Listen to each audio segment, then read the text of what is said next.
Marina Foïs vient de dire sur RTL que la submersion migratoire n'existe pas. Parler de submersion migratoire qui n'est pas vrai. Bon, là je vais être obligé de répondre.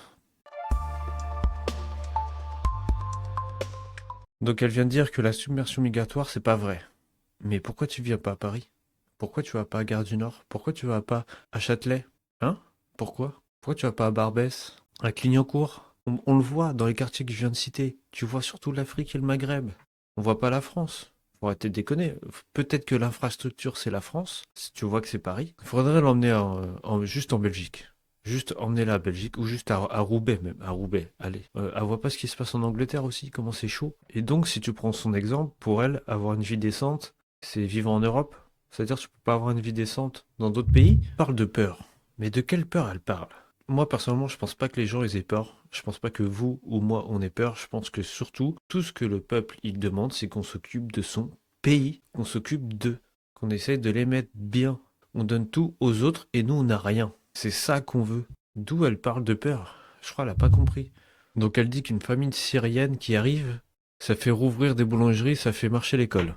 Ah ouais, c'est comme ça? Ok, Marina. Alors si c'est si génial que ça, pourquoi tu n'ouvres pas ta maison? Dans ton privilège, comme tu dis, de privilégier, pourquoi tu les héberges pas chez toi? Offre-leur un hôtel, ouvre-leur une boulangerie. Personnellement, j'aimerais bien voir les réfugiés logés dans le 16e à côté de chez elle. Je sais pas vous, il faudrait qu'elle teste. Et en plus, elle est là à nous dire, ouais, il manque de main-d'œuvre. Bah, excuse-moi. Je crois que t'as pas vu le taux de chômage qu'il y a en France. Je crois que t'es perdu là. Par contre, j'ai une remarque à faire parce que je me dis, je sais pas si vous vous rappelez de Bernard Tapie.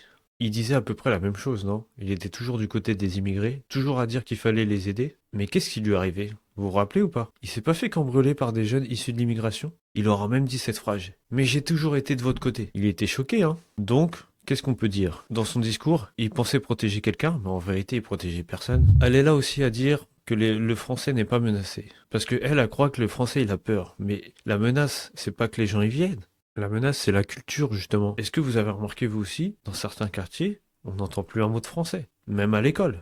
Faut vraiment se dire la vérité. C'est que la culture française, elle est en train de reculer à des kilomètres. Et tous ceux qui sont en train de le nier, ça veut dire que vous êtes en train d'insulter les Français qui vivent cette expérience au quotidien. Bah bravo. Et de toute façon, pour moi, tout ça, c'est juste du discours de privilégié. C'est facile à dire quand tu vis dans des beaux quartiers, quand t'es protégé, loin de la réalité. Mais quand tu vas dans les cités, quand tu vas dans les villages, c'est pas un débat d'idées, c'est le quotidien qui se passe. C'est le quotidien de beaucoup de familles françaises. Alors non, Marina, la submersion migratoire, ce n'est pas un fantasme, c'est une réalité. Et si tu crois vraiment à ton discours, bah vas-y, héberge-les chez toi. Mais ne viens pas essayer de faire la morale aux Français et de leur expliquer comment ils doivent penser. Alors que, justement, ils sont en train de le subir. Mais vous, qu'est-ce que vous en pensez? Submersion migratoire? Et réalité ou fantasme médiatique?